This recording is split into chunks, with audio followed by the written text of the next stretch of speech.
You're sitting with a friend. You mention you want to try a new restaurant. You've never searched for it, never typed it, never Googled it. 20 minutes later, there's an ad for it on your Instagram. So your phone is listening, right? Wrong. And the truth of what's actually happening is so much more disturbing that most people refuse to believe it when they hear it. Stay with me. Let's start with the listening theory, because it's worth understanding why it's technically almost impossible.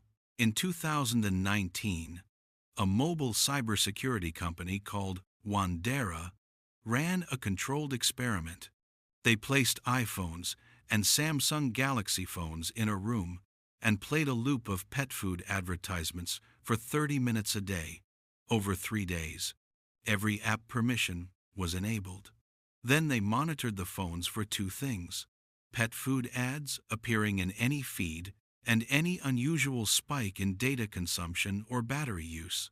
Result: 0 pet food ads appeared, and critically, there was no detectable difference in data use between the test room and the silent control room. This matters because if your phone was secretly recording audio and sending it to a cloud server for analysis, that process would consume measurable data.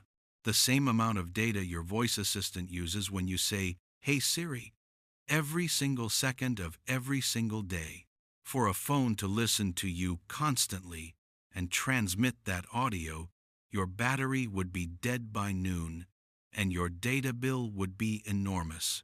Neither of those things is happening. So the listening theory, while satisfying, doesn't hold up technically. But then how does Facebook know? Here's the part that's genuinely more unsettling than a microphone. They don't need to listen. They already know everything. The data profile that companies like Meta, Google, and hundreds of smaller data brokers have built on you is so comprehensive, so precise, that they can predict what you want before you know you want it. Here's what they actually track. Location data. Your phone knows where you are every second of every day. It knows you drove past that restaurant. It knows you've been in that neighborhood 3 times this week. It knows you stopped outside that store for 4 minutes. Behavioral patterns. How long you pause on certain types of content. What you scroll past without stopping. What you screenshot. What you read at 2 a.m. when you can't sleep. These micro-behaviors build a psychological profile more accurate than any personality test. Proximity data. Your phone communicates with other devices around it via Bluetooth and Wi-Fi signals. If your friend searched for that restaurant and your phone was near their phone, you are now associated with that search through network proximity. Cross-device tracking. Every device you own, every website you visit, every purchase you make online, all linked. Your phone, laptop, smart TV, tablet, one unified profile. Data broker networks. There are companies you have never heard of whose entire business model is buying and selling detailed profiles of hundreds of millions of people. Your profile gets sold, resold, and merged with data from sources you'd never imagine. Loyalty cards, medical records, in some cases, financial data. The result is a system that knows you better than your closest friends. It doesn't need to listen to your conversations. It already knows what you're going to say. But here's where it gets even murkier. In 2024, the investigative news site 404 Media uncovered a company called Cox Media Group, one of the largest media conglomerates in America. Cox Media Group had developed and was actively marketing something called active listening to advertisers. The pitch was explicit. They claimed to capture, quote, real-time intent data using smart device microphones, voice data, paired with AI processing and behavioral data, to serve hyper-targeted advertisements. When this became public, every major tech company ran. Amazon said it had never worked with Cox Media Group as an ad partner. Google severed ties immediately. Meta did the same. Cox Media Group went into full damage control and announced the active listening product had been discontinued to avoid misperception. Not discontinued because it was illegal. Not discontinued because it violated privacy law. Discontinued to avoid misperception. And here's the thing, the way active listening apparently worked wasn't full-time recording. It used those small slivers of audio that get captured every time you activate your voice assistant. Every "Hey Siri," every "Hey Google." Those moments trigger a recording that gets uploaded to the cloud. Cox Media Group was apparently using those uploads. So your phone may not be listening all the time, but it's listening every time you ask it to, and someone figured out how to monetize those moments.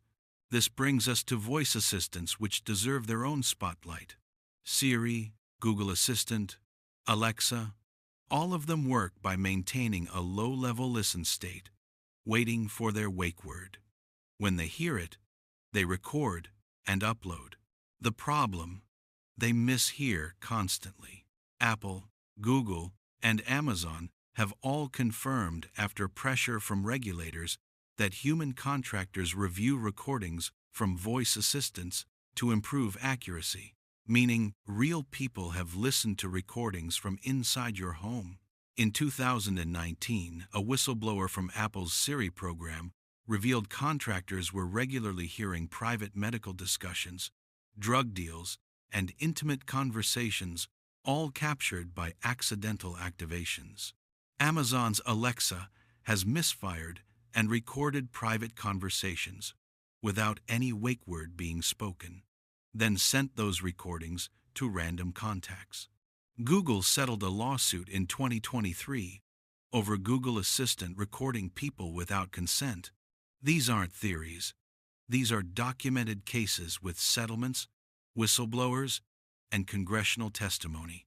So, what do you do with all of this? First, your voice assistant microphone. Go to your settings right now. Revoke microphone access for every app that doesn't absolutely need it. Turn off Hey Siri and Hey Google always on listening. Second, location data. Most apps request location access and have no legitimate reason for it. A flashlight app does not need to know where you are. Revoke a location access for anything that doesn't need it to function. Third, ad tracking. On iPhone, go to Settings is greater than privacy is greater than tracking and turn off Allow apps to request to track. On Android, go to Settings is greater than privacy is greater than ads and opt out of personalized ads. Fourth, data brokers. Companies like Spokeo, White Pages, Been Verified, and dozens of others have detailed profiles on you. You can request deletion. It takes time, but it reduces your exposure.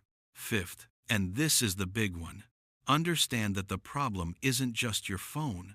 It's the entire interconnected ecosystem of data that surrounds your life. Loyalty cards, smart TVs, fitness trackers. Every connected device is a data point in a profile someone is building on you. Your phone isn't listening to you. It doesn't need to. What it knows from your location, your behavior, your network, your patterns, is more revealing than any conversation it could overhear. The surveillance isn't a microphone hidden in your pocket. It's a system so woven into daily life that opting out isn't really an option anymore. That's not a conspiracy theory. That's the documented, legally confirmed, publicly admitted business model of the most valuable companies in human history. Drop a comment. Have you ever had that experience where an ad appeared right after a conversation? Tell me what happened. Subscribe the AI Mirror video, the quantum computing hack story, and the alien base breakdown are all up. Links in the description. They don't need to listen. They already know.